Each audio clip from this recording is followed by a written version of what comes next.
और अब अंतिम खबर।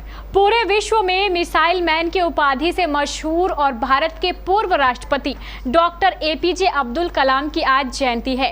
इस दिन को विश्व छात्र दिवस के रूप में भी मनाया जाता है।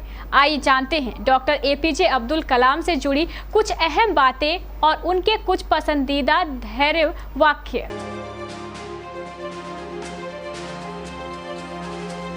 भारत में यूं तो अनेकों महान हस्तियां हुई हैं, लेकिन उनमें डॉक्टर एपीजे अब्दुल कलाम का नाम बहुत अलग और महानता से लिया जाता है। एपीजे अब्दुल कलाम का पूरा नाम अवुल पाकीर जैनुलाब्दीन अब्दुल कलाम है। इनका जन्म तमिलनाडु में रामेश्वरम के तमिल मुस्लिम परिवार में 15 अक्टूबर 1931 को हुआ था। अब्दुल कलाम कुल 5 भाई थे, जिसमें 3 बड़े भाई और एक बड़ी बहन थी। जब अब्दुल कलाम का जन्म हुआ तब इनका परिवार गरीबी से जूझ रहा था। परिवार की मदद करने के लिए डॉक्टर एपीजे अब्दुल कलाम ने छोटी सी उम्र में ही अखबार बेचने का काम शुरू कर दिया था।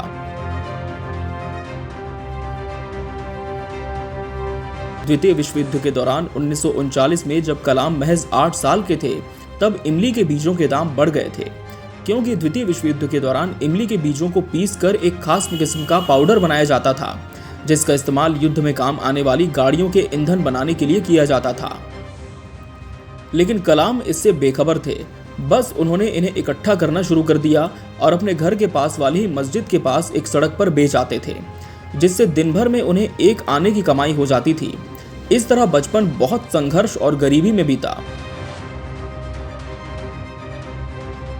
अपनी प्रारंभिक शिक्षा पूरी करने के बाद डॉक्टर एपीजे अब्दुल कलाम ने तिरुचिरापल्ली के सेंट जोसेफ कॉलेज में 1954 को भौतिक विज्ञान में बीएससी की डिग्री प्राप्त की। इसके बाद 1955 में वो मद्रास चले गए। कलाम जी को लड़ाकू पायलट बनना था, जिसके लिए उन्होंने institute of technology in aerospace engineering में शिक्षा ग्रहण की, लेकिन परीक्षा में उन्हें 9वां स्थान मिला, जबकि आईएएफ ने 8 परिणाम घोषित किए, जिसके कारण वो सफल नहीं हो पाए। स्नातक की पढ़ाई पूरी करने के बाद कलाम जी ने रक्षा अनुसंधान और विकास संगठन में एक वैज्ञानिक के रूप में काम किया। इन्होंने प्रसिद्ध वैज्ञानिक विक्रम साराभाई के साथ भी काम किया है। 1969 में डॉक्टर एपीजे अब्दुल कलाम इसरो चले गए और वहां पर इन्होंने परियोजना निर्देशक के पद पर काम किया। इसी पद पर काम करते समय भारत का प्रथम उपग्रह रोहिणी पृथ्वी की कक्षा में साल 1980 में स्थापित किया गया। इसरो में शामिल होना डॉक्टर एपीजे अब्दुल कलाम के लिए बहुत ही सौभाग्य की बात थी, क्योंकि उनको ऐसा लगा कि जिस उद्देश्य के लिए वो जी रहे हैं, उनका वो उद्देश्य पूरा होने लगा है। साल 1963 से 64 में अब्दुल कलाम ने अमेरिकी संगठन नासा में भी दौरा किया है। भारत के प्रसिद्ध परमाणु वैज्ञानिक राजा रमन्ना ने पहला परमाणु परीक्षण किया, जिसमें कलाम जी को परीक्षण करने के लिए बुलाया गया।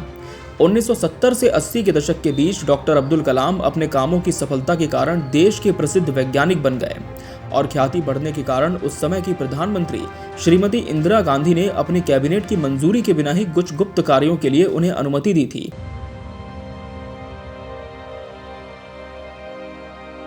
साइंस और टेक्नोलॉजी में उत्कृष्ट योगदान के अलावा कलाम ने छात्रों के लिए भी काफी कुछ किया था। 15 अक्टूबर 2010 को संयुक्त राष्ट्र ने हर साल एपीजे अब्दुल कलाम के जन्मदिवस को विश्व छात्र दिवस के रूप में मनाने का ऐलान किया। डॉक्टर कलाम का पूरा जीवन इस बात का प्रतीक है कि अगर ठान लिया जाए तो कोई भी राह कठिन नहीं होती और कोई भी लक्ष्य अभेद नहीं होता। कलाम भारत के अंतरिक्ष कार्यक्रम को नई ऊंचाइयों पर ले गए। भारत सरकार ने 1981 में कलाम साहब को पद्म भूषण और फिर 1990 में पद्म विभूषण और 1997 में देश के सर्वोच्च नागरिक सम्मान भारत रत्न से नवाजा था। भारत रत्न पाने वाले वे देश के तीसरे राष्ट्रपति हैं और उनसे पहले सर्वपल्ली डॉक्टर राधाकृष्णन और जाकिर हुसैन को भारत रत्न दिया गया था। एपीजे अब्दुल कलाम को 1992 और 1999 में रक्षा सलाहकार नियुक्त किया गया।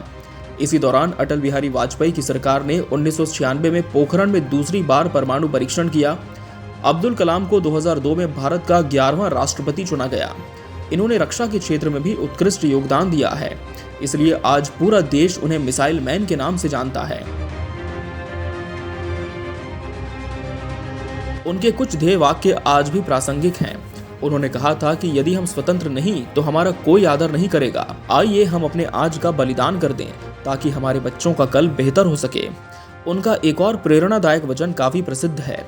उन्होंने कहा था कि आकाश की तरफ देखिए, हम अकेले नहीं हैं, सारा ब्रह्मांड हमारे लिए अनुकूल है और जो सपने देखते हैं और मेहनत करते हैं उन्हें प्रतिफल देने की साजिश करता है।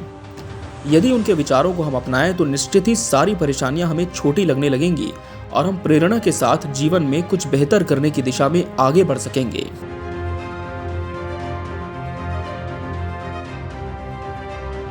Bureau report, KBC news.